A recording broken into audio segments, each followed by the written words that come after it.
Saga, welcome back. Hi. Hey, this has been so crazy. Oh my gosh, how fun.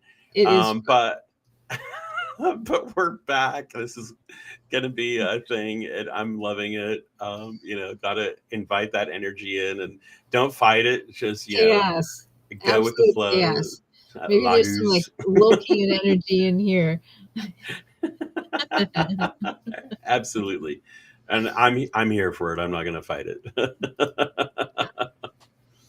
So I got to show off some of your art. I am going to show some pictures again. I'm not Okay. going to do that video because that video I did seems to ruin it.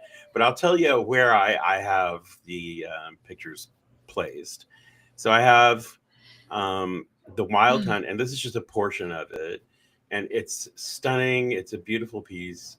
I have it leading into my bedroom.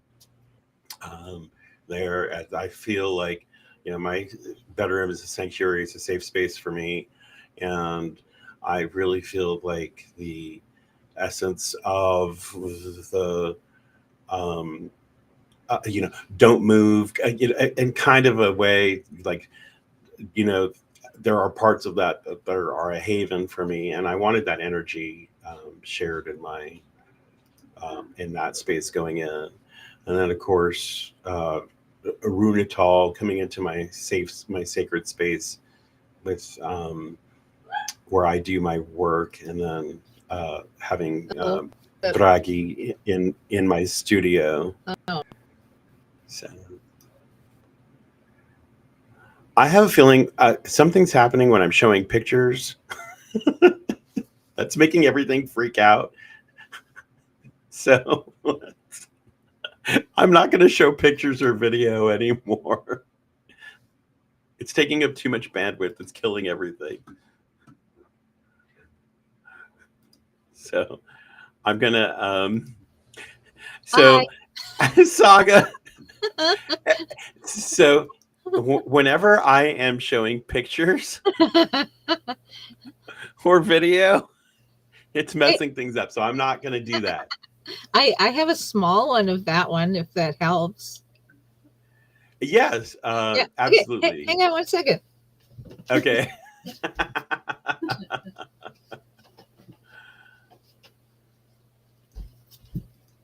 I have it on a card right now because I've been shipping prints out, and I always put cards of my work in with my work. There you go. Yes, Yeah. absolutely In a beautiful. greeting card, it's not showing as good as your picture did, but yeah. But that is such a beautiful piece, and I have Yeah. that Thank you. on the outside, like going right before I go into my bedroom. Neat. That space there, yeah. And then I have Runetal right when you enter my sacred space. Mhm. That I have in my sacred space. I have my altar. I have my music set up. This is where I do the Meets in Midgard podcast. It's my spot. Nice. So right as you enter, it's right there. You see it, and it invites people in. It's also a ward. It helps me set boundaries that I found that are personal and necessary. And then I have your print of Bragi up where my music station is to inspire all things. So everything has a place and a specific place that's dedicated to be there, and a specific reason why. So I am honored. I am so honored. Thank you. Your artwork is beautiful, stunning. You. I love it. And I have a little blurb up right now saying, Stark Raven Studios up north, where you can find it on Facebook. So anybody that is wanting prints from Saga, just go ahead, head on over there. I do have to update my page, which I'll be doing probably later today, to put my latest pieces on there. So I don't think Runetal is on there yet, so I have to update my page. So just give it a little bit of time because I've got a few pieces to add. Yeah. So it's still really absolutely amazing. It'd be like just everything you've done. I'm like, oh my gosh, I need more money. I need to buy this. I need to buy this. So I pick out the ones that I know are really speaking to me and stuff, but there are some others I have my eye on that I'll be hitting you up for again. So. Awesome. Thank you. I so appreciate it. I'm always honored that people collect my work, because this is how I keep the lore alive. It's, to me, it's sacred work. So I am so happy to be able to share it. That's beautiful. That's Thank beautiful. So yeah, let's go ahead and continue. I know we had some hiccups here. It's okay. I know, yeah, a little excitement for the day, but we'll get through it, right? So, some heathens wrestle with whether the runes are tools for divination, mediation, or magic. So, how do you see their role today in practice and experience? I see them as all of those things. Divination, that one's kind of a touchy point for me.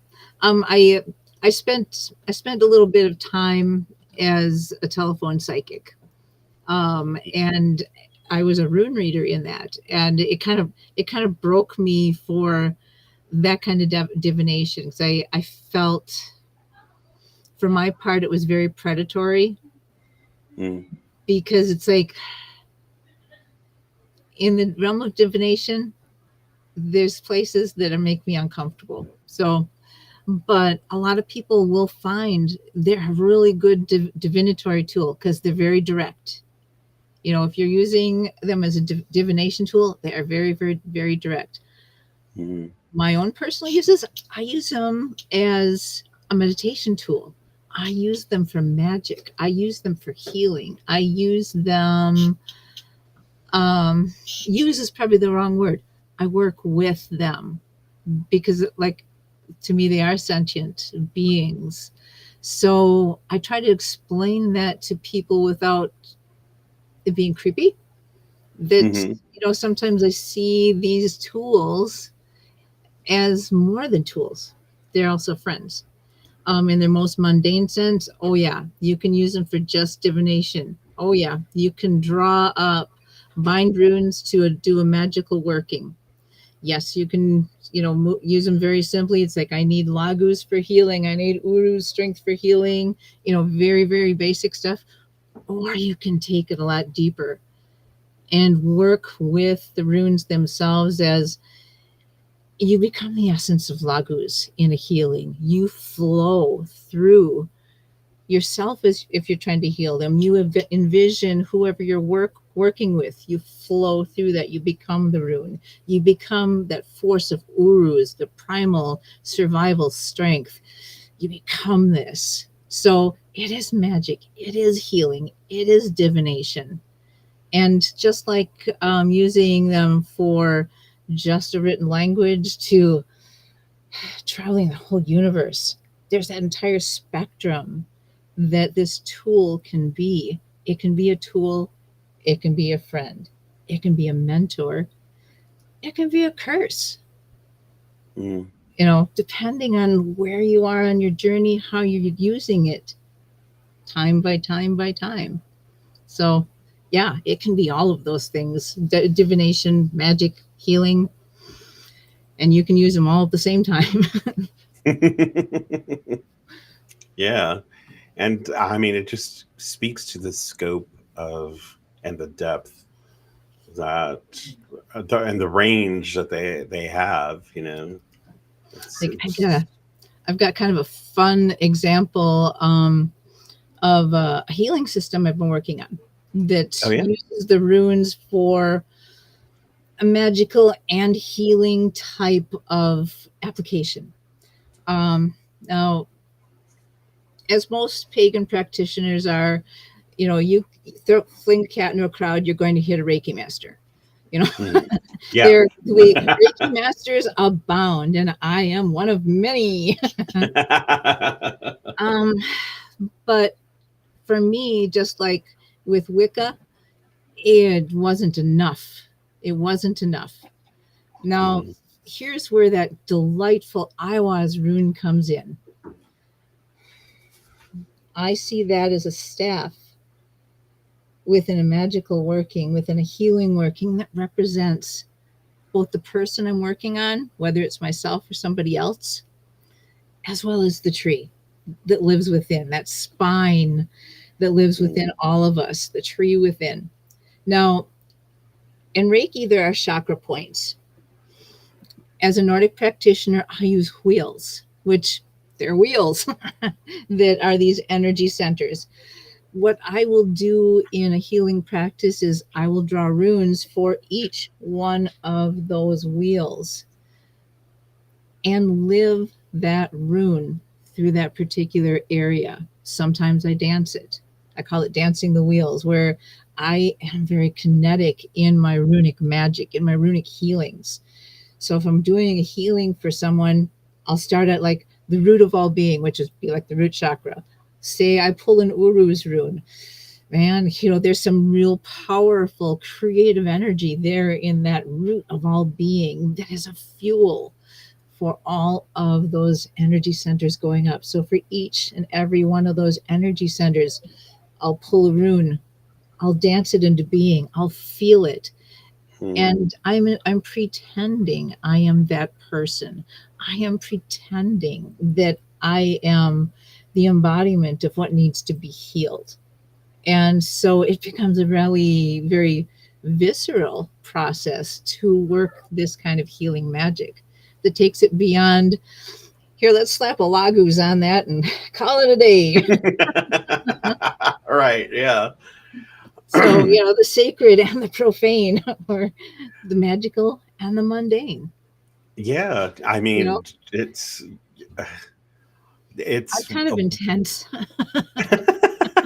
Well, it's I feel like it's what you're willing to put into it, and if you want your relationship or your experience with the runes to be otherworldly, to be a guide, then you have to put that in. You have to put that effort, you have to put the energy. Your weird has to flow with it and weave. It has to. You have to feel it. It's and that's what makes a good Vitti, a good Volva, a good Githya, a good Catholic priest. Even, it's like, feel it. Be the passion of healing. Be the passion of that spiritual experience. It ends up being quite a visceral and even almost even a sexual kind of thing, because there's that ecstatic presence to just plain being, So absolutely, yeah. I mean, it takes all parts of your energy everywhere. It does. There's not a facet of it that it does not touch. It draws, it pulls from everything. It does. It's one of those things that it just tears you down and rebuilds you from the ground up, over and over and over. It's kind of like lifetime after lifetime. It's like, oh yeah, throw me in for more, man. I'm ready. I know. It's been the runes have been. I'm doing some shadow work now, and the runes are they're the spine. It's the backbone. They're my roots. Yes. Shadow work. Those seeds of Yggdrasil, where all the temple is born. I wouldn't could not do it without the runes. So practicing the runes, I know it's personal. Everyone has their way. So if you want to share what your daily or regular rune practice looks like, feel free. But if there's personal parts you don't want to share, that's perfectly fine. You don't have to. But what would a general feel of it be for you? I'm okay with sharing those kind of things, simply because I know that a lot of people doubt their own practices. And that can be an entire spectrum. There are some times I will run an entire ritual bloat just in my head, where I am imagining every hail and every drink of the horn and every ritual act. I will imagine it in my head. My day-to-day, usually My husband and I each have a morning spiritual practice. We each take up a different corner of the house, and he goes off on his journeys. I go off on my journeys. And even though I am sitting in a little corner, in my own little corner, in my own little chair, being Hmm. whatever I wish to be, I Yeah. find myself first at the tree. For me, being an animist, Yggdrasil is the center of my spiritual being. That's my home base. The gods Mm, come along for a ride and walk with me, the runes, the Norns, but first I go to the tree. That's my mama. mm, Um, and because I anthropomorphize everything, I've always seen Yggdrasil is the great grandmother tree. The center of the universe, the center of Ganunga Gap, and weird itself. So anyhow, my mm, daily mm, practice, I start at the tree. If I have a cup of coffee, I drink a toast of coffee to the tree. If I just have water, I drink a toast of water and water the roots of the tree. mm, Find myself all nestled in the roots. I'll breathe myself down beneath the roots, where I find myself sitting with the Norns. And in between us, I always imagine there's a cauldron, which is also the well. This is also Ganunga Gap, where all of this mm, potential is frothing and flowing. And the four of us, we sit around the well. I offer them each a drink of whatever I'm drinking. And then we leave. mm, And we pull from the mists of weird what runes we're going to use. And sometimes I'll build them up that tree. Like if I'm dancing my own wheels, I'll start at the root of my being, ask the Norns for a rune, dance it into being, pull another rune for the core of my being, dance it into being. Keeps me really fit. I have a core, man, abs of steel. but but this is, I will dance the wheels through myself in answering questions with the runes. Sometimes I will just do like a 3 rune pull. Urth, what have you got to tell me? Verdandi, what did Urth tell me that informs what I'm going through right now? How do those two things combined shape my decisions? So that's another reading that I will do for myself quite often is what is my direction for the day? Urth, Vedandi, Skuld. And here's this presence of 3 runes that I'll turn into a bind rune that I'll meditate on for the day. I'll take notes on these things. And when the runes come up, if they have a story to tell me, they'll tell me their story. If they don't have a story to tell me, I write down what I know of the rune. Because, sometimes there's dead zones and dull periods in every spiritual worker's life where it's like, we're flatlined. yeah, All of a sudden yeah. it's like, wow. And right now, I'm in a wow period after several months of going, Yeah, yeah. I'm back. This wasn't on my list of questions, but I really want to talk about that. Sure. The void. Yes, the That's void. that's kind of what I call it. And I just came out of there. I actually had to force myself out because I was becoming really comfortable there. And I there had several is events that have brought me to the same place. Yes. ah. Yeah. Here we are. Here we We're on that are. same. We're back. Here we are. Yeah. And I a part of it, it could is I'm sure like my childhood and trauma and stuff, finding solace in the void, but there is a value there. There is There is. Oh my God, there. there is. I Hell and Hother both have shown me this space there, and Hell is a it's very beautiful. compassionate goddess. Mm, Hell is a mm-hmm, most compassionate goddess because I come from a really traumatic background myself. And mm, it's this very spiritual way of being and the art that helped me survive it. The mm-hmm, art is the one thing I could control. mm, And it was how I told about the grief, how I told about resilience in the face of great trauma. Hmm. I was ruined. It's like, you can't beat me. You can't tell me what to do in my art. And yeah, Right. it is that dark night of the soul that lives itself out in real time, whether we're disassociating or whether we're journeying or whether we're creating something completely new and being utterly human in our storytelling. So, Hmm. Yeah. I, I mean, and I just have to say the way that you have described your like practice with the runes, even just like your daily thing.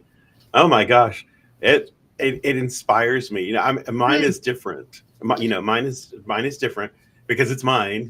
But Yeah, like the way you do work with yours and stuff, and the life that it doesn't. It's not that you're.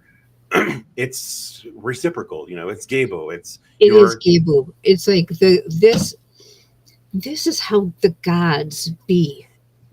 Mhm. This is how the gods are embodied.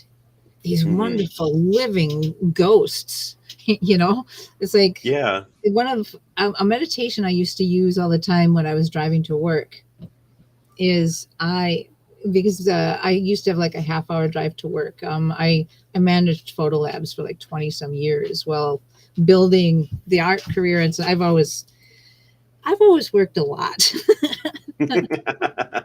But in my photo lab days, I would have a prayer and meditation I would do on the way to work where, I'd invite in the gods and goddesses. It's like, see through my eyes, breathe through my breath, feel, work through my hands, love with my heart, experience, experience this thing called life. Because I think this is how the gods can feel, this Mhm. wonderful array of sensation. Even, like the spectrum of colors a bird can see that we can't. Imagine the Right. gods seeing that through that bird language. Imagine the scents that come to their noses as a dog, as a human. Look at the YouTube videos we create. Sheer hilarity and brilliance and tragedy of our need to create and be gods and tell stories. Just all these fantastic, fantastic stories, Mm. all showing ways to be divine or tragic. And even the Yeah. tragedy, those shadow parts of our being, the raw and visceral growth you get coming out on the other side. And even when you're completely torn down to bloody roots, it's like, hi, um, hi, I'm here now. I'm And still also, here. I'm somewhere. I'm I'm somewhere back. in the rubble. Yeah. Go Yeah. Vic. You just trying to burn me down, man. Try it.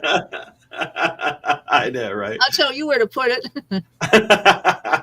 They don't know what they're dealing with, the experiences and everything else that's I'll brought. send you dreams. But I love how you described, it's like you're breathing life into the, the sharing a breath with the runes, it's beautiful, absolutely beautiful. every Love it. every spiritual path, it doesn't matter what name is on it, can be Mhm. this.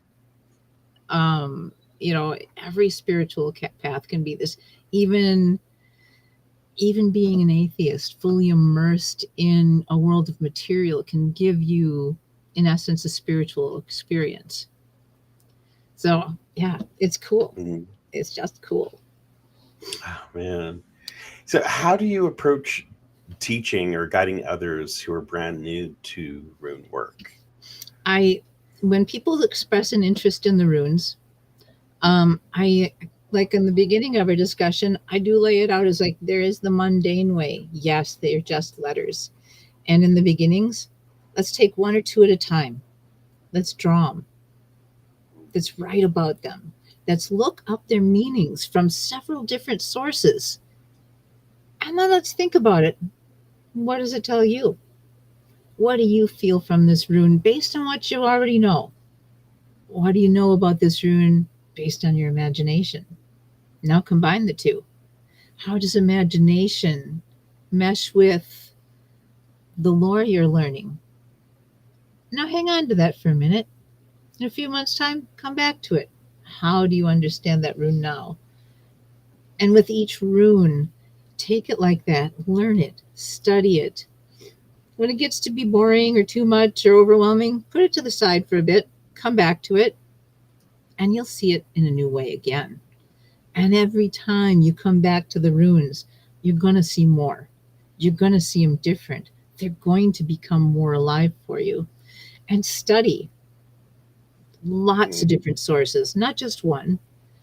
Even study the utter crap, because you're not going to know what's utter crap for you unless you read it first. Like there's several authors. It's like, oh my God, where did they get that information? But I know what to recommend or not.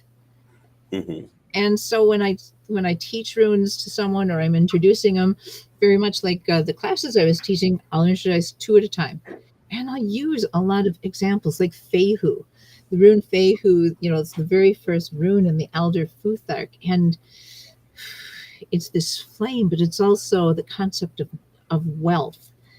And wealth as in movable wealth. Once upon a time, our forefathers, wealth was their cattle, it was their land, it was sometimes their material possessions that represented wealth.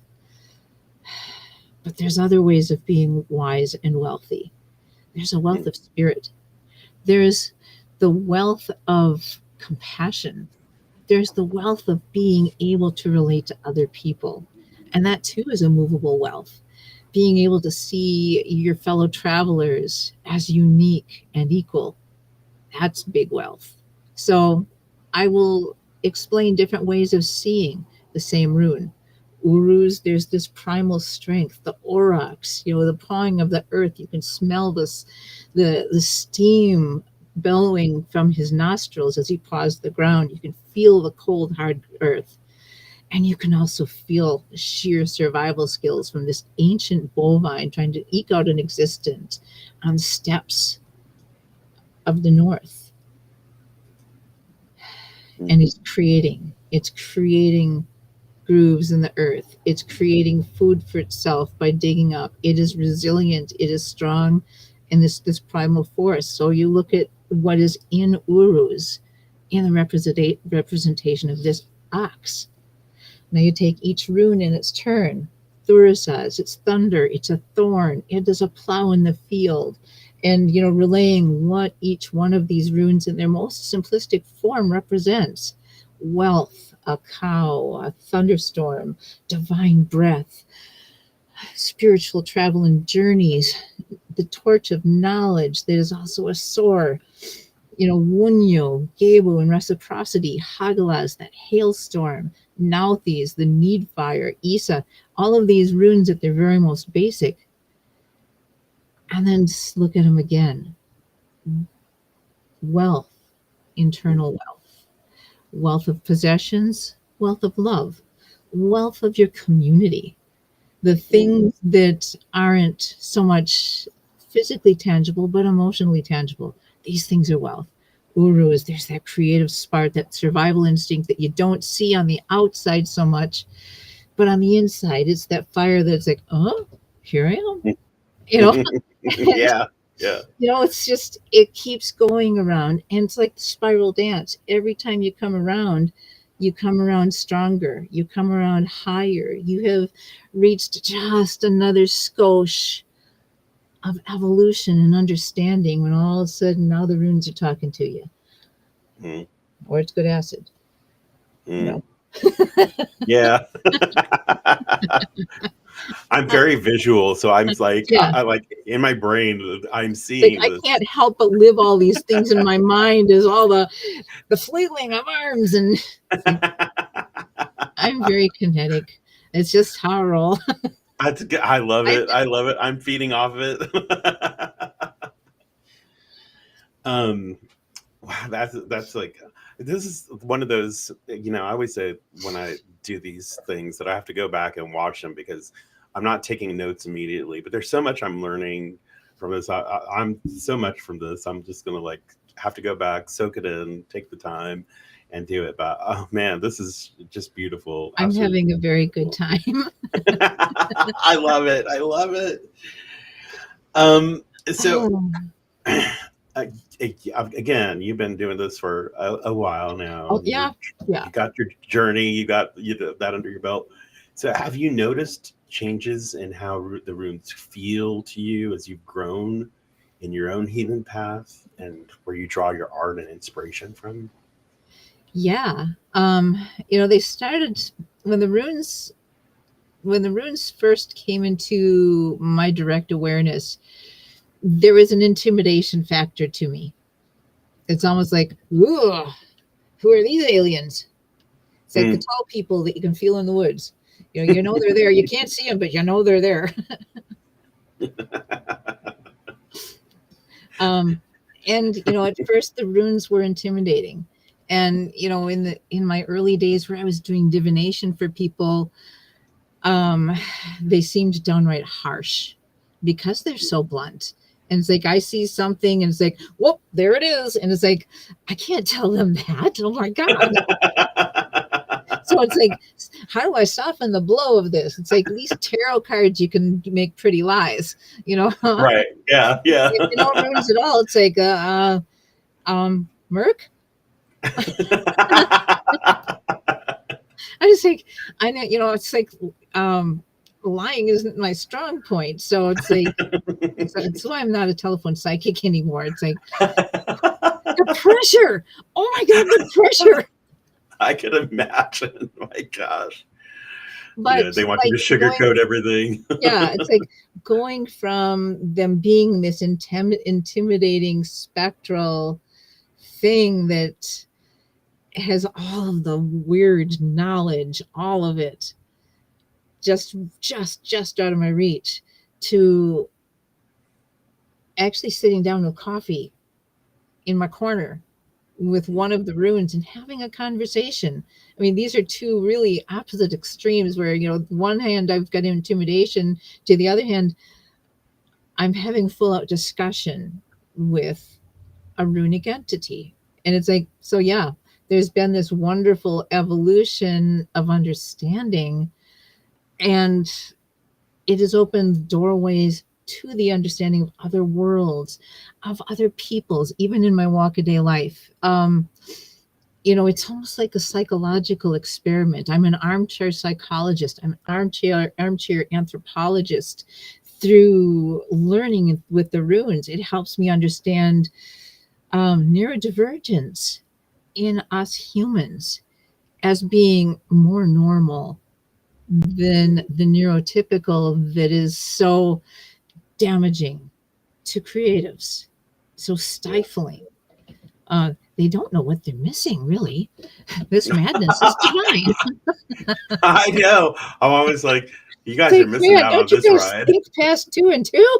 Holy, I know. Like, where's your trauma like don't past? You must whoa, flatline.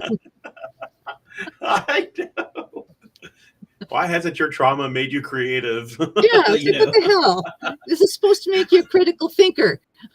I know. I know.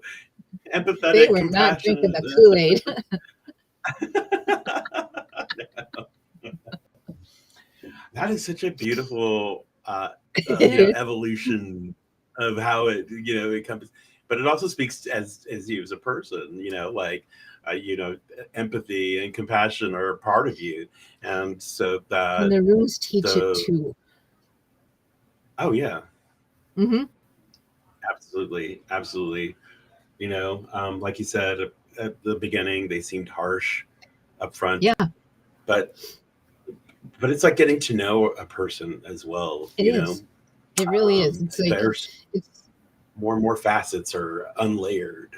yeah, and it's like I look forward to how much more I might learn. Always thinking like, wow, I'm at the pinnacle. I am nearly transcendent. Whoa, wait a minute. There's more. Whoa! All right, I'm in. Yeah. First you have to be torn down again, because that's unfortunately like, I'm at rock bottom. Okay. All You're like, not again. After everything I've done just to get right. here. I'm tired. Yeah. It's like, what? Uh, Hello? but it's done in different ways too. Like sometimes It it could is. be, like book knowledge, and then sometimes it's just a feeling. Yes. Yeah. It's And sometimes that's like everyone's a growth. It's a growth. um You this particular interview and a lot of the Mhm. things that have happened for me in the last couple weeks came upon after having been literally hit by inspiration on the 13th of July. Let me tell you a Uh, story. tell me. I'm all for this. Tell me. Hang on. One of my legs fell asleep. I have to move a minute. Okay. My dog was laying on it. And my my ever-present PTSD dog put my leg to sleep. Um, okay. We call our lifestyle adventures in poverty. um, we live very, very simply. We have electricity and internet. We're accomplished earners. Yes, we're accomplished some things. Earners. We're accomplished earners. That's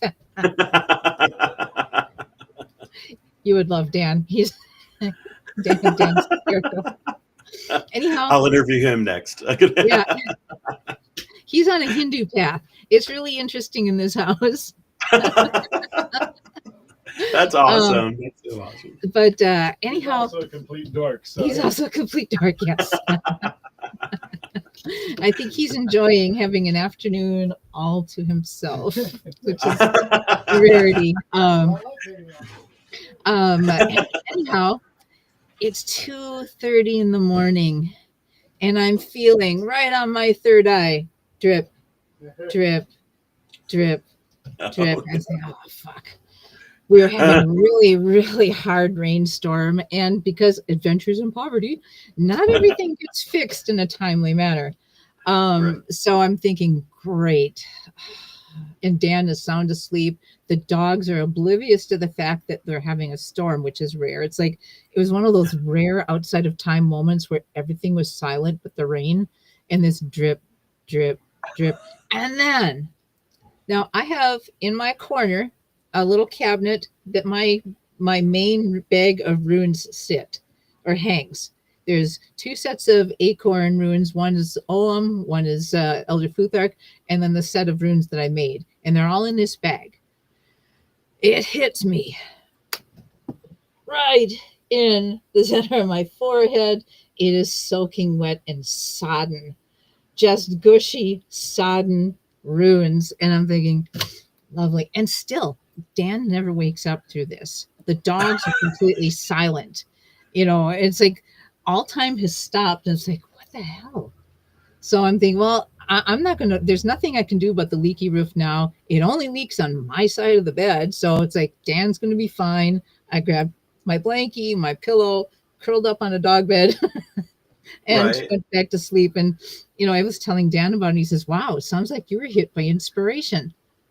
And I'm going, huh, what do you know? So I sit down to journey and I go, well, and all of a sudden it's like, the creation story comes to me in grand and fabulous color, and I'm the settings and everything of how I should tell this story and the colors I should use. It's like it's coming at me so fast. It's like, wow, I have to tell this story. So and then I get caught in, I've been dealing with adventures in poverty. My car went down 2 months ago. Oh, wow. And because we live on a shoestring, there isn't funds to fix it right now. We don't do credit cards. I don't have debts. I may live very, very simply, but I also don't have debt other than a car payment. My first debt in 13 years. Oh my goodness. Yeah. So this is, it's just one of my ethical ways of being. It's like, we don't do credit here. Anyhow, I'm hit by this inspiration, and one of our local galleries see that I'm starting a print promotion because I got to earn my keep, I got to earn it. So I don't charge a lot for my prints. So it's like these little trickles out there. I put it out there. So our local art league that I used to belong to, but I don't exhibit anymore. I don't go to galleries anymore because socially I have very limited spoons. I'm extremely good gregarious like this, and I'm good one-on-one in person, but crowds, I get overwhelmed really fast. So anyhow, the local art league says, hey, we're giving you an honorary membership to be in our art league, and we'd really like to feature some of your prints at the upcoming weekend art show. It's like, awesome, thank you. So I packaged up with 13 prints from all my different series, kind of a cross section. Half of them sold. People have been reaching out to order prints, after this thing hit my head and I was, all this inspiration happened. You messaged me. People are starting to commission things, and it's like, I asked for the tools. I asked for the tools to accomplish this fundraiser to fix my car, because by winter we need the car at least to get firewood. We don't have a furnace here. We don't have running water here. We have to haul these things in, and we live like 40 miles from everything. No, we only live like 5 miles from town, but still it's 5 miles from town. Yeah, you don't want to carry wood that far. that Nouthies kind of thing is like striking that bow fire, and all of a sudden all of these things are trickling before me to help. I asked for the tools. It's like, ta-da, there you go, you got tools, man. And it's like, I am so honored when these things happen, because it is not subtle. When I needed the car, it was 2 years ago, the summer of 2023, and my body was going through a really bad autoimmune flare that I'm still trying to overcome. But it kind of knocked me out of a lot of my game. But the car was out. Well, all of a sudden, my Northern Lights Collective community went, hi, Mama, we're here for you. And it's like, wow, it's like I was so blessed by my community kind of coming out of the woodwork and going, we'll take you shopping, we'll get you water, here's some firewood. And it's like, wow, so honored for this. Well, we went from like beginning of July to November without a car. And it's like, okay, we can't go into winter like this because, one, everyone gets stuck in our driveway. Right. And having some kind of independence is important. Even, as much as I love my community, we need independence too. Part of our mission at our little wee hobble house is sustainability and leaving as small a footprint as possible. So sometimes that means scaling back on some of the social stuff and doing things more practical for us. Anyhow, I put it out there to my gods. You know what? I need a vehicle for this reason, this reason, this reason. And I was sick of shopping on Marketplace for something used in my area, only to pay a couple grand for the same kind of piece of crap that just died in my driveway.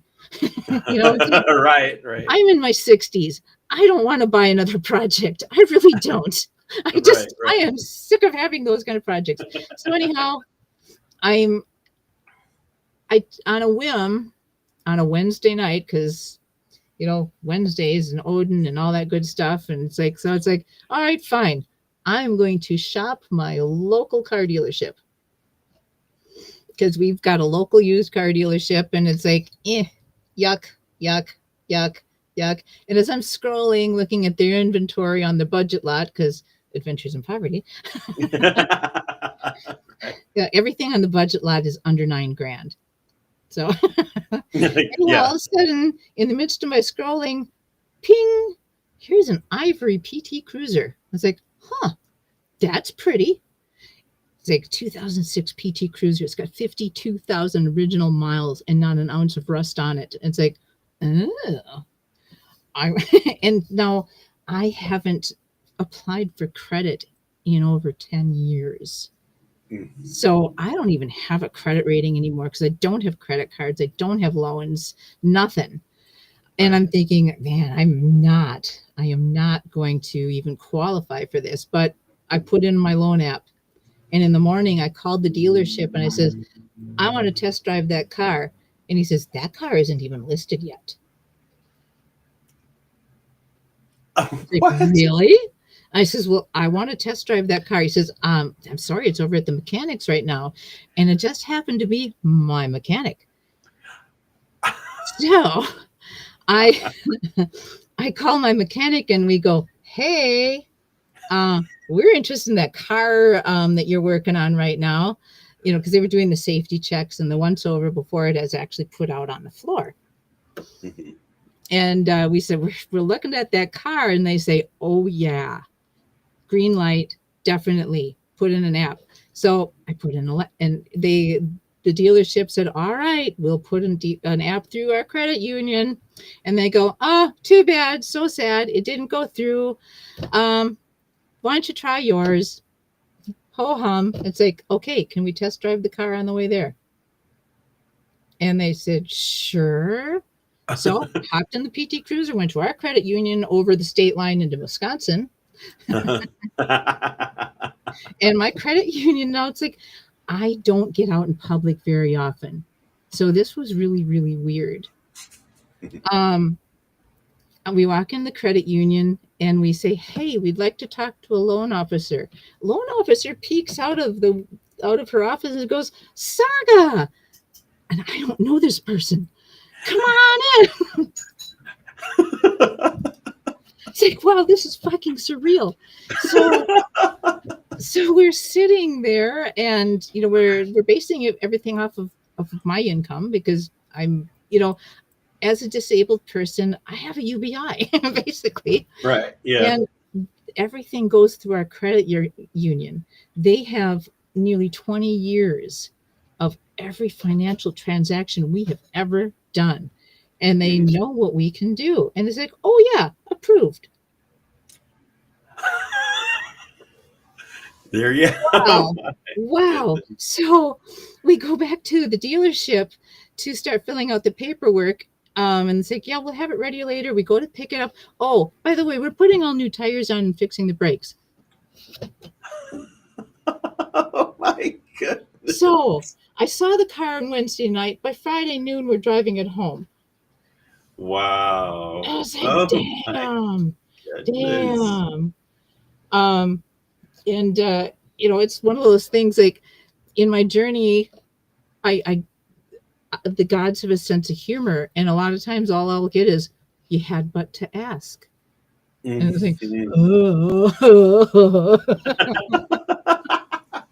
But we're one of the things that kind of bothers me. I don't know if it bothers me. I don't know. It's a thing where people are like, okay, you're a heathen. You have to do things on your own. Blah blah blah. Don't ask the gods. People. That whole thing. It's like, that we're not machines. We're humans. We're social beings. And when we are in need, we need to ask. Yeah. That's how I got my very complicated dog too. Oh yeah. This is the one my that Australian you're Shepherd. It's like, oh my god. Now we're even more in need. Yeah.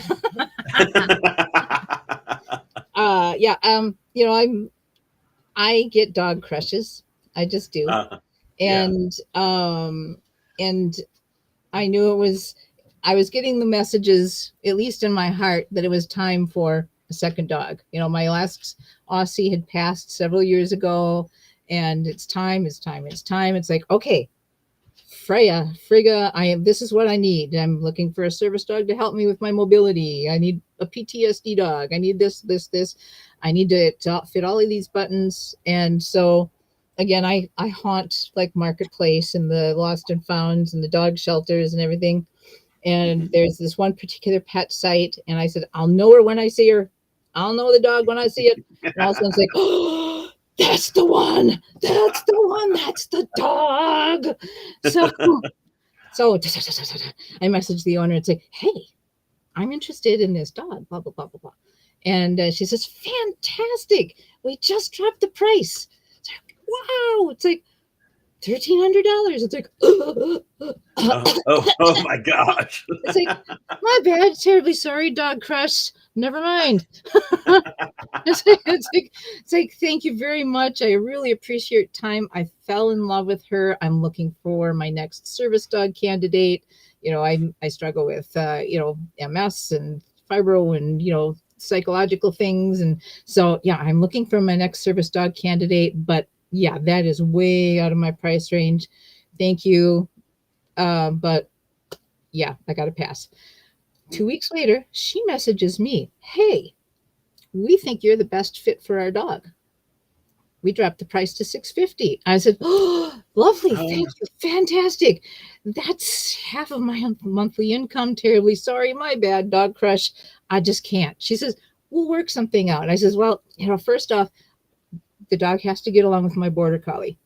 I won't put my current service dog through emotional duress for my cravings, Right. So she says, maybe the dogs should meet. It's like, all right, let me think about it.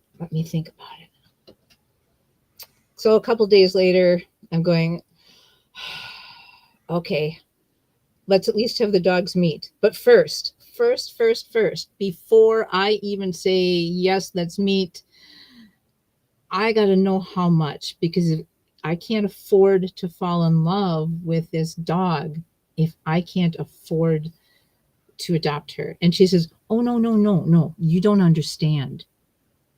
We are donating her to you. What? And I'm going, are you serious? And it's like, yes, we are serious. We feel that you are the right person for this dog. Yeah, but we have to actually fill out a sales contract for this dog. Now, before this, I just think this is a private owner selling a 6-month-old Australian Shepherd puppy. This is my only knowledge. I don't realize who these people are until they send me the sales contract for her and that they are donating her. And this is a tax write-off for them. They raise service dogs. They raise psychological service dogs.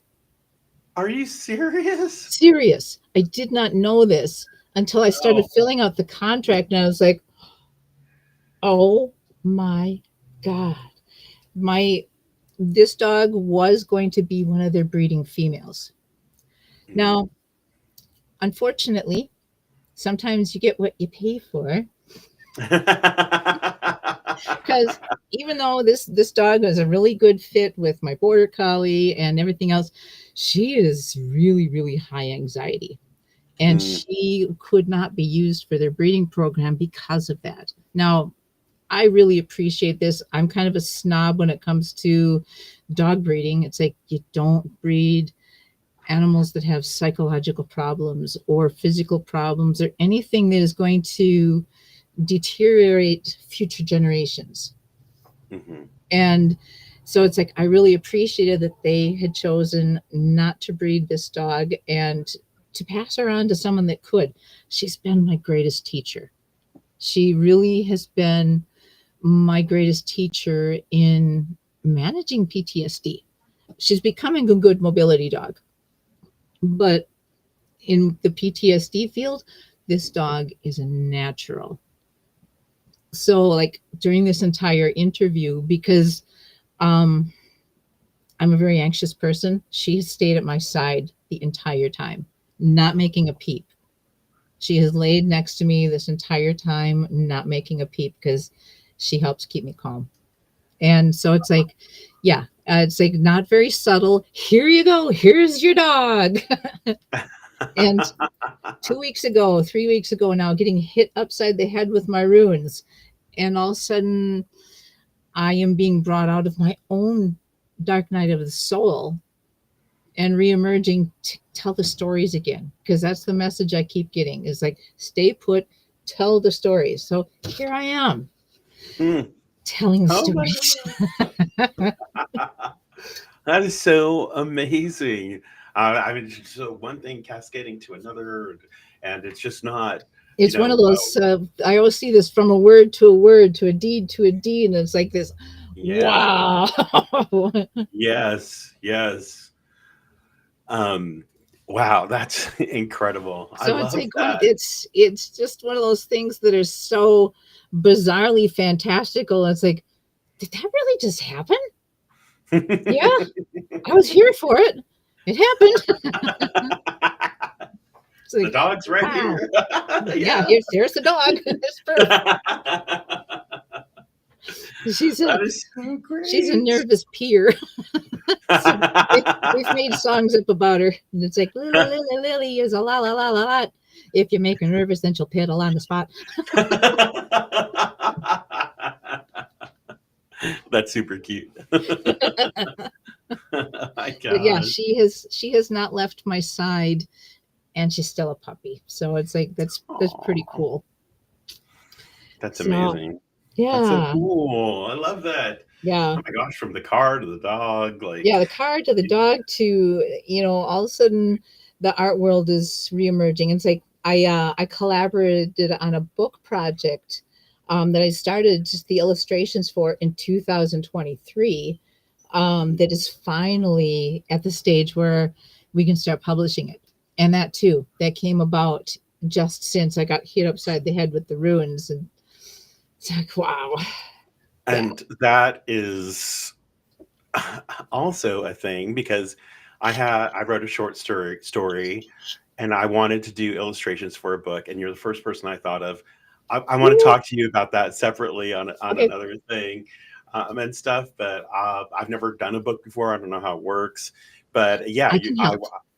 okay, cool. Yeah, I can help because I've actually I don't know if you know Kurt Hoogstraat or not. Yeah. Kurt is one of my best friends, and he and I collaborated on 2 books for him.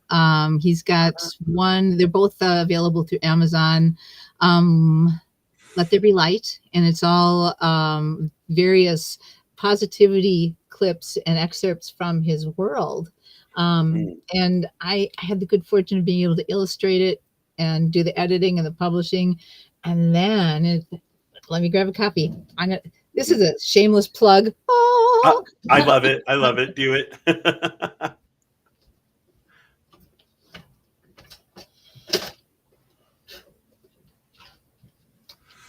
All right, my shameless plug. Dun, dun, dun. This Ah, is Esoteric Musings, the workings of a druid and Vitki. So, hold that one thought right there. Hold yeah. on.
Okay, I have 2 of his books, Oh, cool. The but I don't think. contemporary Victi one is my favorite. Yeah, Yeah. and this book, yeah, that one, the contemporary Victi, that is incredible. I've used that as my own personal workbook from time to time. And the other book, the Vitki Musings, is also contained in this book. Okay. Yeah, I was going to say because Vitki, I thought that was yeah, in. Vitki Musings is in here along with what was originally just a blog post, and that was his Druid musings. So this is a combination of the Druid musings and the Vitke musings. And yeah, it's a lot of excerpts from his personal practices. And I had the great honor of being able to illustrate it. And here's one of Odin right up front and center. I'm gonna have to find that one. That one's on Amazon, you said, right? Yes, it's not focus. There we go. Look at that. That is yeah.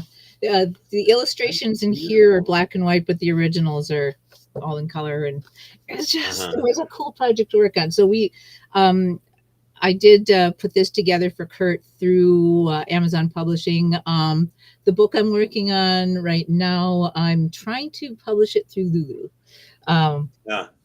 But we'll see what works out best. Hey, wow, that's amazing.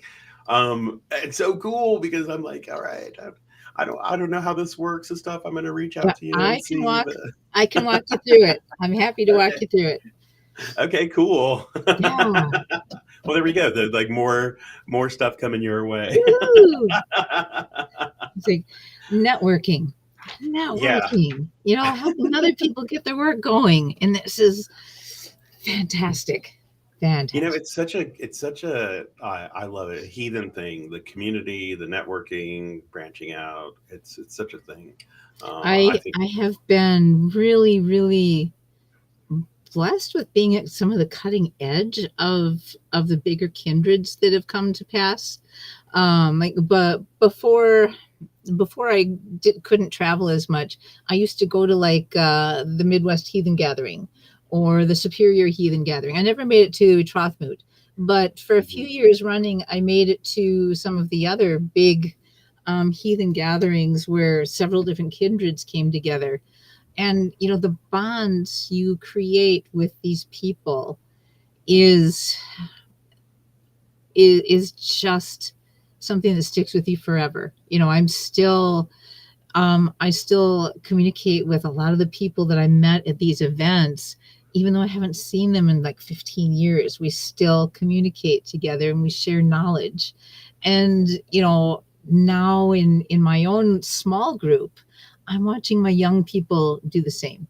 And they're holding bloats their way. It's like we did an adaptation to Sumble. Like Sumble has always been one of my favorite parts of any heathen gathering, where you've got the 3 rounds where it's like the hails and, you know, hail the gods and hail your heroes and boasting and toasting and all this good stuff.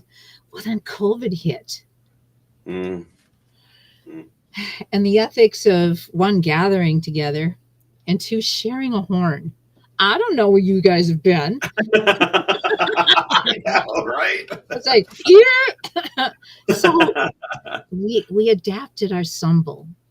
And for some of our young people, it's the only way they know Sumble. We call it the pine cone Sumble. And we live in the forest here. And instead of passing a drinking horn, we pass a basket of acorns. Or not acorns. We pass a basket of pine cones. And everyone takes a pine cone for each round. And we speak that into Weird and into the fire. Instead of drinking into the well of Weird, we're throwing the pine cone into the fire. We're planting the seeds for the next boasting and toasting. So it's become the pine cone Sumble. And it's what we've done now for 2 years, every gathering. And even though I'm not hosting a lot of gatherings anymore, my young people say, hey, who's got pine cones? It's like, you know, this is just, you know, it's a fun kind of adaptation. It's like, we have to do Sumble. Sumble is just like the most important part of every gathering. Yeah. So it's just, you know, adaptations and sharing different ways to practice. It's not all written in stone. And people are realizing you don't have to have an entire script to run a bloat. You can just proclaim it from your heart. You can stumble. It's like, sorry, guys, I'm really awkward at this. Let's do this to honor the gods. You know, my voice may not be fabulous and I'm going to trip over my words, but this is what I got right now. it'll get Mhm. better. That's how we get better. We got to practice it. Right, So, right. so yeah. Ah, that is beautiful. I love that idea with the pine cones. That's Yeah, really and good. it's one of my favorite things that I've seen evolve since the pandemic is like we still have this need to gather as a people and have these wonderful, wonderful connections with our people. And that fosters something that'll save our country. Mhm, Like mhm. these little groups, these little communities. I saw this at the beginning of the pandemic. Like I live on the border of Michigan and Wisconsin. We have the grand and glorious twin cities of Hurley and Ironwood. Prostitutes on one side, iron mining on the other. You know, that was during the iron boom days, though. Now it's just drunks on one side and politicians on the other. But you know, our entire county has 5,000 people. That's it. So Wow. it's a really small, insular set of little villages along the Gogebic Range in the UP. Now, when the pandemic hit and everything was shut down, Uh-huh. man, our local Facebook group, hey, I'm going to the store. Who needs this? Hey, can I get you this? I was making masks for people. So I'm sewing masks like crazy on my treadle sewing machine so that I can protect my people. And, you know, people are getting groceries for each other. The little schools are going, no one's going hungry, damn it. And they were packaging lunches every single day for families so that they could still survive during the beginnings of pandemic. The mutual aid that sprung up when there was no help from county, state, or government.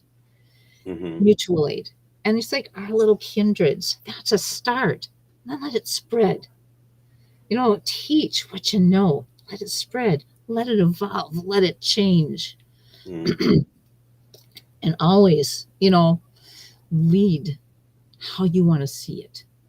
You Right. want compassion, be compassion. You want radical kindness, be radical kindness.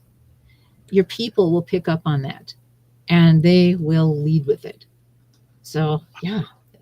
I gotta say that is just hitting home with me right now. Um, so my network is very much internet based, and I really wanted that like brick and mortar. I want people. I want community, and so I had kind of put it out there, and um, I started a kindred, but it was just like I started it in my own room, and I injured my back, so I've been out of. I haven't been able to do anything for like 3 weeks now, I and get that. and during this time, I was able to reconnect with an old heathen friend of mine, local here, Nice. and his wife, and I shared with them my ideas, and it's something that they've been longing for as well. Yeah. And it got started, and now they had connections I didn't have. We have a place to meet. Our first Nice. meet is going to be August 30th, and it all Awesome. came to place, and so like what you're saying resonates with me. Like what do I envision for it? That's what I have to be. Hmm. That's the Yeah. energy I See, have to put in.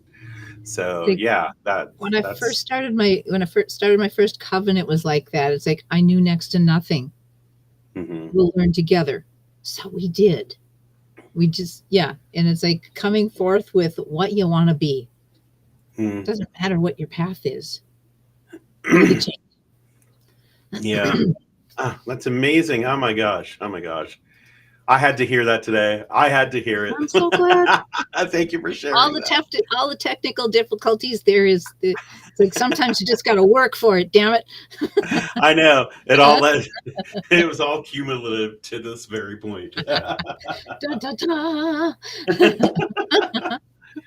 Let's talk about your artwork for a little bit. I, Sure. I know I know I was trying to like Oop, show watch it. off some of the She's gonna artwork. bark. Hang on. Yeah, sorry.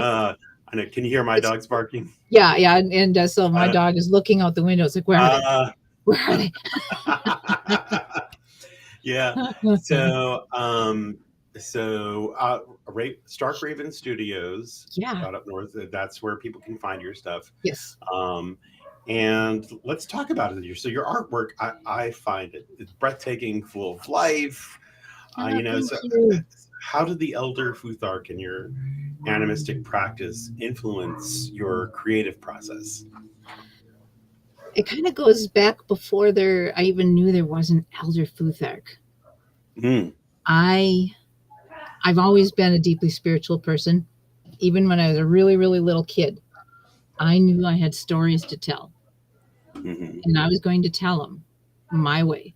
It was like a central focus, as well as like, I have a message to spread. I have a ministry. I'm a priest.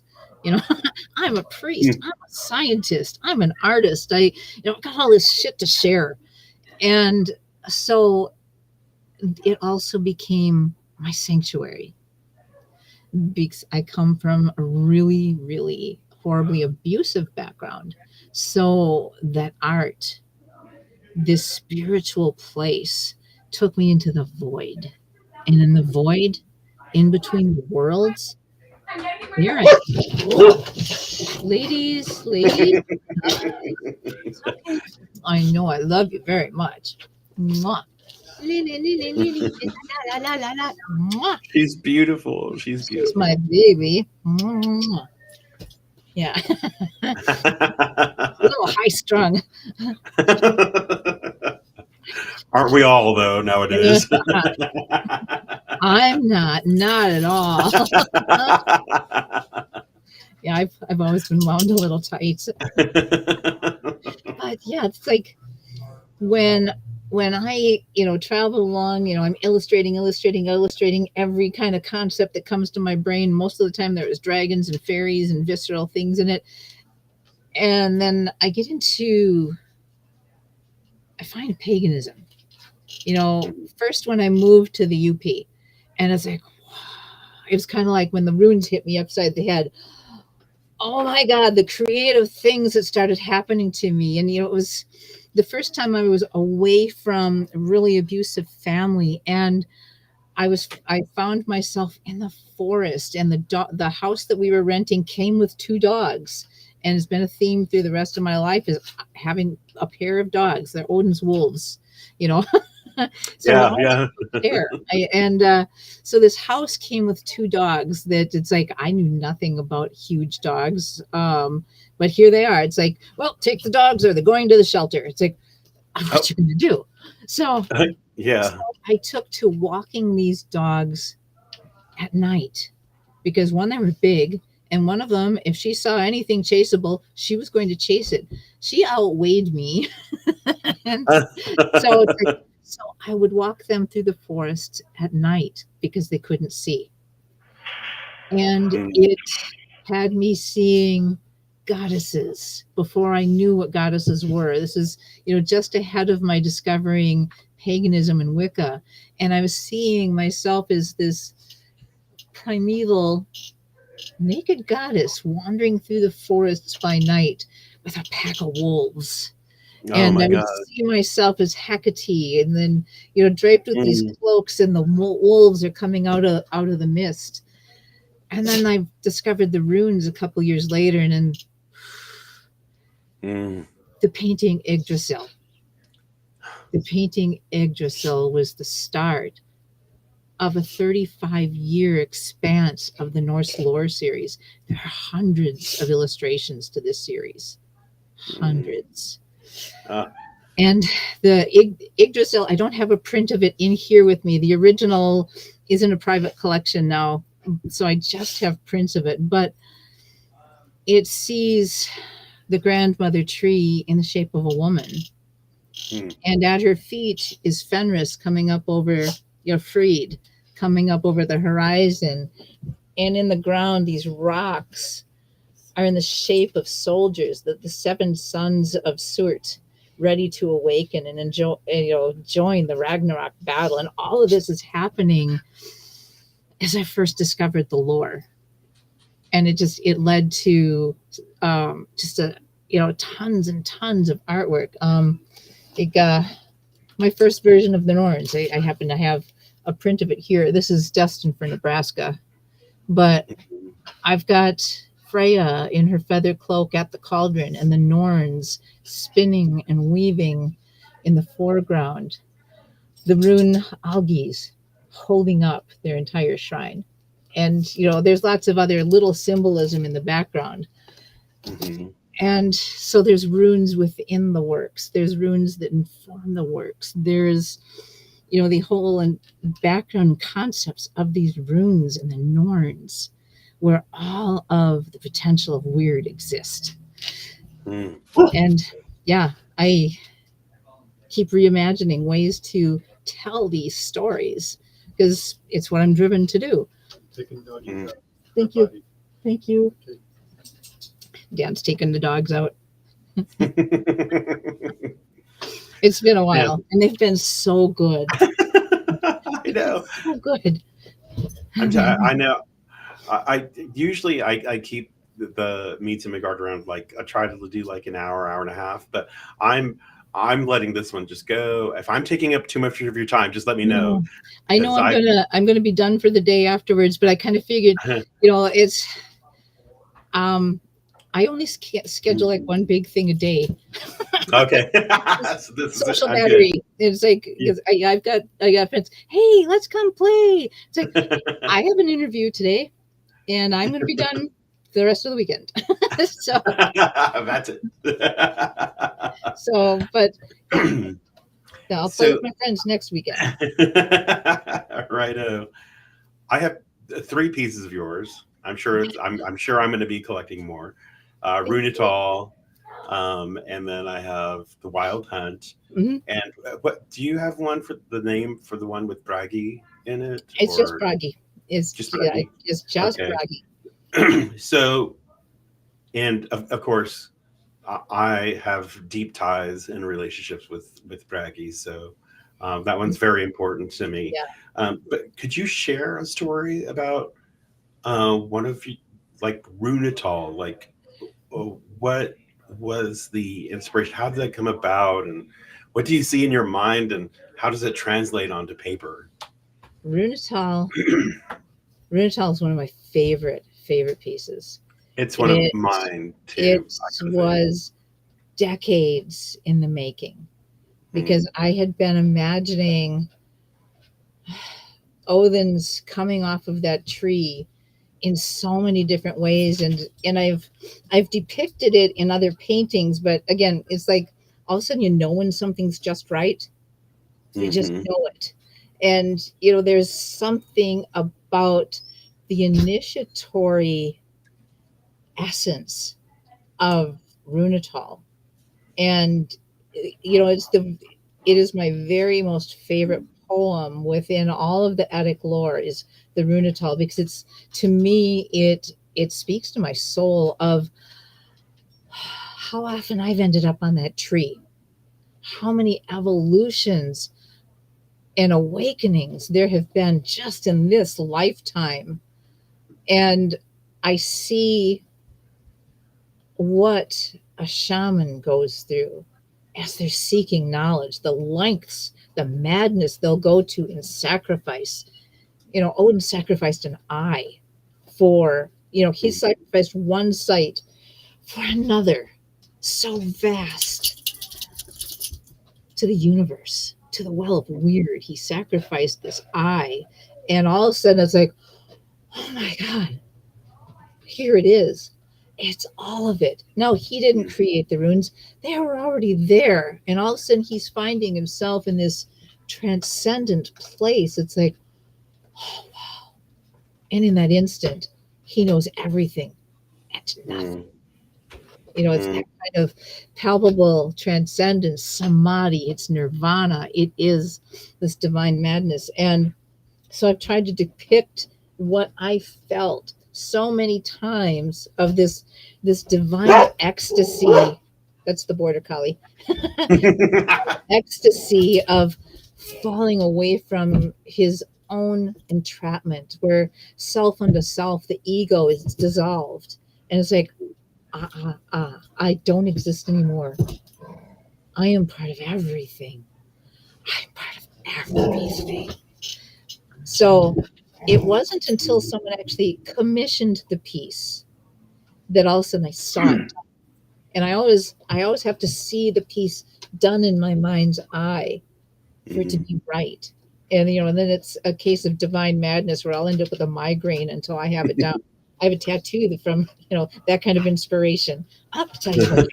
Wow, Eddie. Anyhow, this person in Louisiana commissioned a portrait of Odin, and it's like, I got it. I know just what to do. I got it. I says, okay. Think of Kurt Russell as Santa Claus. That was a good one, by the way. Base jumping, Kurt Russell. It's like, wow. And all of a sudden, you have got this divine madness of this man flying off the tree, inspired. All the worlds are swirling around him, and the ravens are there in the background, and left behind him is the tree and the noose and his cloaks, and all of the trappings of mystique are torn away. And here he is, flying into this nirvana, into this shamanic inspiration. And to me, this is what the whole entire poem Runetal is about. It's like, I know that I hung from this windless tree all nights of 9. I've given myself into myself in this madness to seek, to discover what is deeper within me. Oh my God, there's the runes. Oh wow, I have fallen away despite hunger, despite thirst, despite all of my trials, and here I am. I'm part of everything. Mm-hmm. Mm. And myself is dissolved into, it's like, oh my God, there's a word. And another word. Oh my God, the deeds that can come from such words, the spells. Look at me work the magic now. And that is Runetal to me. It's like this dynamic self-discovery of the lack of ego. And at the same time, this lack of ego is so grand and divine that it's almost a sense of cognitive dissonance. But you can't help but want more because you're hungry for more of this life, this visceral being that only embodiment allows us to experience. So it's very humbling. It's like, here I am. Mild-mannered, little Saga Erickson experience of life. I relate a lot to what you just said. The letting go of the ego, the transcending to another plane of existence, of the mysteries unlocked.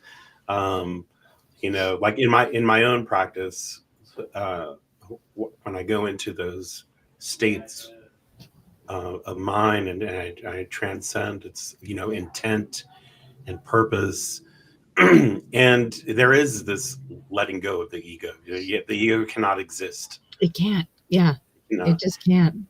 No. So oh man, like you're speaking to my heart right now.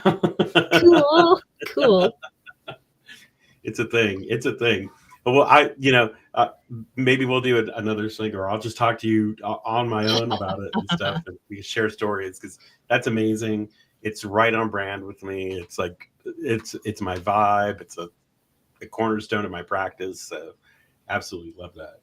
I'm glad it speaks to you, because the more I experiencing the awakenings of the heathens around me, the more confirmations I get on some of my own path and practices, and it helps me to, it's like, do it your way. See the gods, the experiences your way. Share it. Let other people know that the way they are seeing things is wrong. Where, growing up Catholic, so much of what I do could been considered akin to madness, because I do question and I experiment. I'm a living scientist. It's like I will practice what I preach before I even present it, because that's what Mhm. my ethics are. It's like it's a huge responsibility. Mhm. So yeah, I take it serious. Wow. Yeah. Well, you're speaking to me, and there are levels that you're speaking to me on, and it's like you're hitting every single one. I'm there. I'm here. Cool. Cool. Community. This is what Yeah. community is about. Absolutely, and Yeah. it's so important. It's so important, but I think people don't realize they're what they're missing until they're experiencing it, and they're Yeah. like, "Oh my gosh, Yeah. yeah." And it's like, this is a living earth. We're here for Mhm. a reason. Experience it, even if it's yucky, because sometimes Yeah, it is. Those yeah, dark nights of the soul, that's a horrible place to be. It really yeah. is. It's like you don't know if you're going to come back from it. And then all of a sudden, here we are Mhm, after several months of that dark night of the soul, mhm. back again, One bigger. thing, yeah, one thing I do when I know like I'm in a healthy state of mind and things are going well, I write a letter to myself knowing that I'm going to be in a dark place again. And so I write a letter Yeah. to Yeah. to myself that's in that dark place, and I say, I am speaking to you. Remember these things. Remember this moment right now. And so Yeah. when I go back into those dark spaces, I pull out these letters and I'm like, ah, Hmm. you I do know, that in my journey. I write while I journal because, yeah, it's like mhm, these reminders to self. Um, mhm. Here's a movie analogy. You've seen the movie Total Recall, Oh yeah, yeah. the original Total Recall. There, Arnold Schwarzenegger. I love Arnold. I love Mhm. Arnold. Anyhow, throughout the entire movie, his former self had left messages for the incarnation he was living. Mhm. And sometimes I think we do that too, Mhm. is we leave Oh yeah. ourselves notes, even, like your letters. I leave notes Mhm. like this in my own journal, is it's, having conversations with self, or the gods having conversations, like being told, stay put, Mhm. let Mhm. go, tell the stories, and almost releasing yourself from the decision making process that moment, just to be in it, just being. Mhm. And it's like all of a sudden perspective, it's like, okay, I got this. I got Yeah. this. Regrounding, setting some roots, and knowing that you bend without breaking once again. Yeah. Absolutely. So yeah. Wow. Yeah. So I mean, this whole conversation is just hitting me on so many levels. Oh my gosh. Cool. I'm gonna after we're done here, I'm meditating, I'm thinking I'm gonna soak it all in. I'm on a sponge right now. So but Magic. so I know, and it is. It is. So how do you hope people experience your artwork? Is teaching tools, devotional pieces, or something more? All of those. They're Mm, simple illustrations, they're stories of the gods and goddesses as I see them. They're deeper devotional pieces. Because, like I said before, when I work, I'm journeying. I'm journeying when I work. The gods are seeing through my eyes and working through my hands and loving these pieces into living experiences. mm, And whether it's my art or their own, feeling that divinity flowing through your fingertips, the headiness of creating for the sake of creating, and not for money, not for prestige, not for fame, but because it just fills your whole being to create. And when you're mm, creating, you end up flying from that tree, and you're in mm, that madness that's just divine bliss. And I want people to find that, not in only my work, mm, but in their own. And another aspect of my work is very bright, it's very colorful, and you very rarely see actual warriors in my Norse lore series. Some people are wearing armor and whatnot, but it's very, very rare, other than the Wild Hunt, that you see a lot of warring in my work, because war isn't part of my practice. I'm a healer. I'm a shaman. I'm an artist and a storyteller. My battles happened on a domestic front, and I'm done with that. I don't have the stamina to be a warrior. My place isn't there.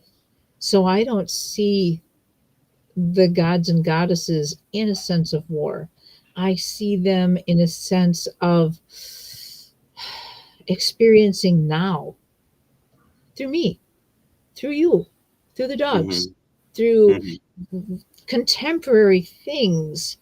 And when I'm illustrating these fanciful stories, it's a new way to see their poetry. It's a new way to see the runes, where all of a sudden this movable wealth isn't cattle. It's psychological constructs. And so, I'm hoping that it inspires people to explore their own spirituality, to ask their own deeper questions, to delve into their own shadows, to see the light and see their own creativity bloom. That's what I'm hoping for when people see my work, invest in my work, let their own imaginations flow to see what they can create. That's it. Man, that's cool.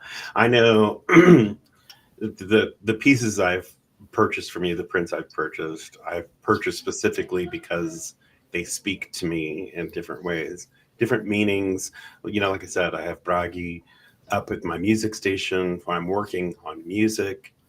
And he's at my altar behind me. I draw from that, and it's like I always like to use the expression, like, we share a breath together. Love that. I love that. Yeah. And with Runetal right at the entrance, so I know I'm coming into a sacred space. My Vey, it's prepared, and it sets a tone for me. And this is where I do my rune casting, and it's like, it invokes the power and the magic of it all, and brings it in. That's so cool. Yeah. So your art is more, to me, it's more than art. It's like it's a conversation I have with the gods. I am honored to see some of my little greeting cards on people's altars all over this country as devotional pieces. It's like, oh, it's like, and it's like, not every warrior, not every god is a warrior. Sometimes there's a peacemaker. Like in Runetal, Odin left the cloak behind. He left his hat behind. He left the ropes of his binding behind as he's flying, face jumping through the air, collecting the runes and all of this wisdom unto self. Yeah. Man, that's like beans, man. That's like a boom in the chest, I love it. So I'm down to one last question, and then when we're done here, I want to just chat with you for a little bit before stay on with me. But for those listening who are moved by your words and your art, what is the best way to support your work and bring your creations into their own lives? Buying my work, for one. I also like to trade with other artisans, but to keep things simple, I only do one social media platform. I'm easily overwhelmed, and if I'm overwhelmed, I can't work, and I can't travel the world. So I keep things to Facebook. So I have both my personal page as well as my Starkraven Studios page, because my husband and I are both artists. So, and that's our studio name. I often think of us as Hugin and Munin. Dan is thought, because he's brilliant. Dan is absolutely brilliant. And I am memory. And so, together we are Stark Raven Studios. Of course, in the beginning, Dan came up with the name ADHD LLC because we have so many interests, and as artists, we have had some incredible adventures together. We incorporated our various arts into historic reenactment. We used to do fur trade era reenactments where he was a blacksmith on site and I was a weaver and a broom Mm. maker. We did post Civil War reenactment where he was a blacksmith or a knife maker or a broom maker and I was an artist or a broom maker. And we used to do a show circuit where we demonstrated our work on site, whether it was broom making or blacksmithing or rustic furniture or the illustrations. Um, so yeah, the places to find us is Stark Raven Studios, which you can see it on the doobly doo on the screen. Stark Raven Studios up north. That's our studio name, and I do have to update and add the rest of my lore pictures because I've been so busy illustrating a book that I haven't updated the page. So be patient with my updates. Most of the lore series is there. Most of the gnome series, the spiritual series, the wildlife and whimsy series. I have a lot of different series in there of illustrations. But yeah, my personal page, you can message me either on the Stark Raven Studios page or my personal page. And we also have emails. starkravenstudios.upnorth@gmail.com is our business email. And my personal email is heathenhedgewitch@gmail.com. So I can be reached either email or Facebook. So, and yeah, I would Perfect. love to share my work with you guys. And there should be books forthcoming. I just finished about a year ago. I finished the illustrations for a Norse creation story, and I am in the process of doing the publishing on that. There's a forthcoming book called Riding the World Tree, where I've got my rituals. I've got the Norns right in there and Dancing the Wheels, which is an entire healing series.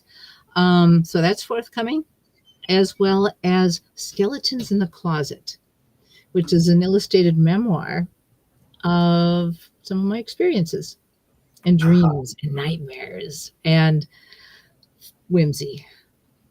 So that's Wow. what's forthcoming. And they're just starting to, oh, yeah, another cool thing. I just started the illustrations for a book for one of my cousins.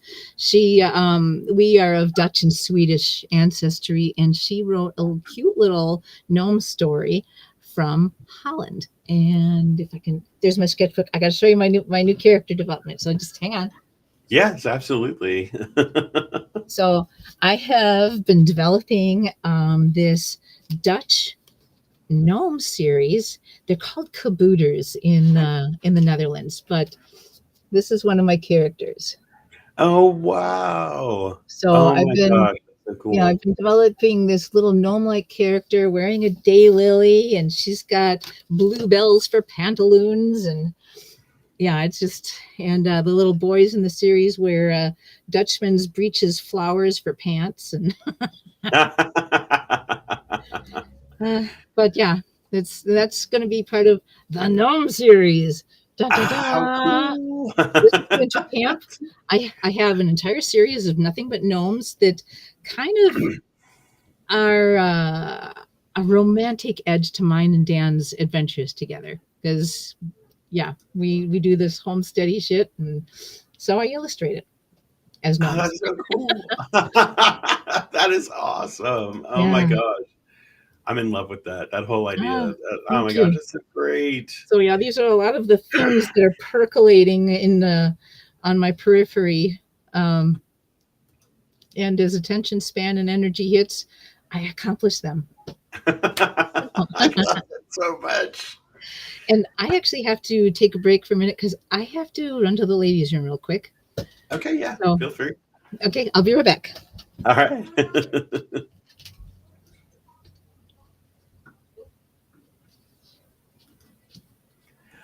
For those of you that are watching, this is Meets in Midgard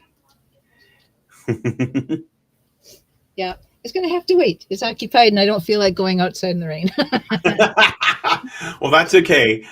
We are at a good stopping point right here, Okay. where we can end the live, and then we'll both take breaks. And Yeah, I I'm just gonna. want to give you a proper goodbye. Okay, But awesome. Saga, Thank you so much. Saga I was. Erickson, thank you. Thank I wish I you. could hug you.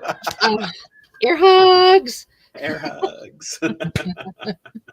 But yeah, I've really enjoyed talking with you and sharing my craziness and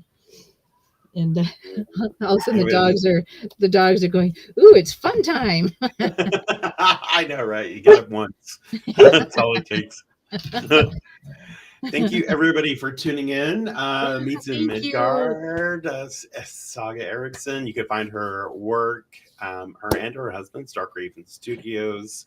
Yeah. You can see a little blurb down there. I also posted a link to that page Thank in you. the comments. Yeah, thank you so much. People can go there. Yeah. And thank you, everybody. We'll see you on the next one when I have a next one. I don't know when it's going to be. Thank you. And yeah, I'm gonna duck out real quick. I'll be back. Okay. All right. Be right back. Thank you.